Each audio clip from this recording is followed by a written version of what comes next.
సీతాదేవి లంకలో ఉండటం రాముడికి పెద్ద సమస్య. ఈ మహాసముద్రాన్ని ఎలా దాటాలి అని ఆలోచన. అప్పుడే ముందుకు వచ్చారు వీరులు నలుడు, నీలుడు.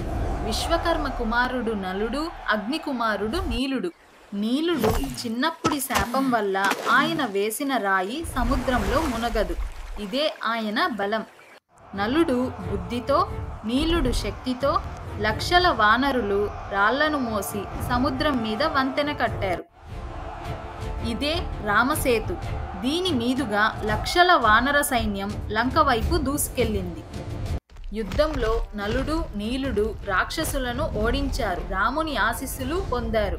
వారి కీర్తి యుగ యుగములుగా నిలిచింది. ఈ రామాయణంలో వీళ్ళ ఇద్దరిది ఒక ప్రత్యేక ఘట్టం అనే చెప్పాలి.